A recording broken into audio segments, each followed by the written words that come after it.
જયરાજસિંહ પરમારે માણસામાં ક્ષત્રિયો પર કરેલા નિવેદનના આકરા પ્રત્યાઘાત પડ્યા છે.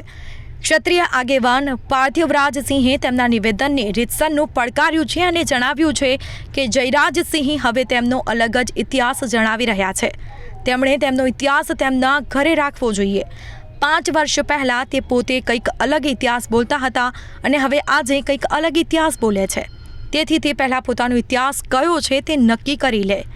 તેમણે જણાવ્યું હતું કે ભાજપના આગેવાનમાં આ રીતે ક્ષત્રિય સમાજ ઉપર ટિપ્પણી કરવાની હોડ મચી છે અને આ પહેલાં પરસોત્તમ રૂપાલા ક્ષત્રિય સમાજની દીકરીઓ વિશે બોલ્યા હતા અને હવે તેઓ ક્ષત્રિયો પર બફાટ કરી રહ્યા છે.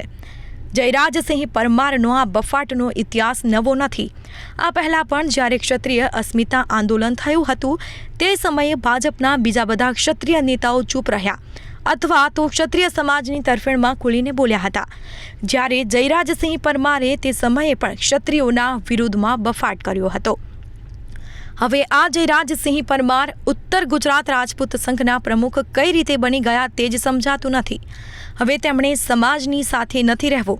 જ્યારે ને ત્યારે સમાજ વિરુદ્ધ કંઈક ને કંઈક બોલવું છે તો પછી તે સમાજના આગેવાન ક્યાંથી કહેવાય? તેમણે તો ખરેખર ઉત્તર ગુજરાત રાજપૂત સમાજના પ્રમુખ પદેથી રાજીનામું આપી દેવું જોઈએ.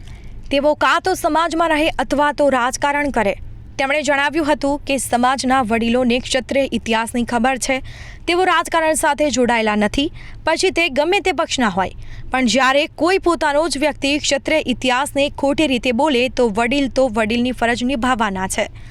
માણસાના રાજવી યોગરાજસિંહજી કોઈ રાજકીય ઇતિહાસ ધરાવતા નથી. તેઓ ફક્ત જયરાજસિંહને વાસ્તવિકતા જણાવી રહ્યા હતા. હવે જયરાજસિંહ સમાજના મંચોનો રાજકીય મંચ તરીકે ઉપયોગ કરવા જાય અને પોતાનું રાજકારણ કરવા જાય તો તેની સામે કોઈને વાંધો નથી. પરંતુ તેના માટે તે સમાજને અને ક્ષત્રિયોના ઇતિહાસને તો હાથો ન બનાવે. તેના જેવો આગેવાન ક્ષત્રિયો અંગે આડું અવળું બોલે તે કોઈ ક્ષત્રિય વડીલ તો ન જ સાંકી શકે. ક્ષત્રિય આગેવાન પાર્થિવરાજસિંહનો દાવો હતો કે જયરાજસિંહ ફક્ત ક્ષત્રિયો જ લડતા હતા તેમ કહીને બધાને ગેરમાર્ગે દોર્યા. તેમનું કહેવું હતું કે ક્ષત્રિયો લડ્યા છે અને હંમેશા આગળ રહીને લડ્યા છે, પરંતુ બીજા સમાજના લોકો તેમની સાથે જ હતા. આજે મહારાણા પ્રતાપ મુઘલો સામે આગેવાન હતા તો તેમની જોડે ભીલ હતા. ગુજરાતમાં આ જ રીતે ક્ષત્રિયો લડ્યા તો તેમની સાથે આહિર અને કાઠીઓ લડ્યા હતા. જ્યારે મહારાષ્ટ્રમાં શિવાજી મહારાજે તલવાર ઉઠાવી તો તેમની સાથે પહેલાં ત્યાંના સ્થાનિક આદિવાસીઓ જ હતા. બીજા બધા લોકો પછી આવ્યા. આમ તેમણે આ પ્રકારના નિવેદન દ્વારા વિવિધ સમાજો વચ્ચે વૈમનસ્યની ભાવના ઊભી કરવાનો પ્રયત્ન કર્યો. તેમણે જણાવ્યું હતું કે કોઈ વ્યક્તિથી ક્યારેય ભૂલ થઈ હોય અને તેની જીભ લપસી ગઈ હોય તો તેની માફી માંગી લે તો તેને નમ્રતા કહેવાય.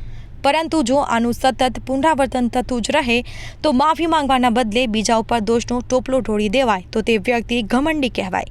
હવે ક્ષત્રિય અસ્મિતાના આંદોલનથી લઈને અત્યાર સુધીના શ્રેણીબદ્ધ બફાટના આધારે કહીએ તો જયરાજસિંહને ચોક્કસપણે ક્ષત્રિય વિરોધી કહેવા જ પડે. તેમનું કહેવું હતું કે તે ખૂબ જ દુઃખની વાત છે કે ક્ષત્રિયોએ ફક્ત પોતાની જ નહીં બીજા કોઈ પણ સમાજની બહેન દીકરીઓ માટે માથા આપી દીધા છે. ત્યારે તે જ સમાજનો આગેવાન આ રીતે ફક્ત રાજકારણ માટે બહેન દીકરીઓ વિશે બોલે તો તે સાંભળી અમારા માથા શરમથી ઝૂકી જાય છે. આંચકાજનક વાત એ છે કે સમાજ આધારે તે રાજકારણ કરે છે.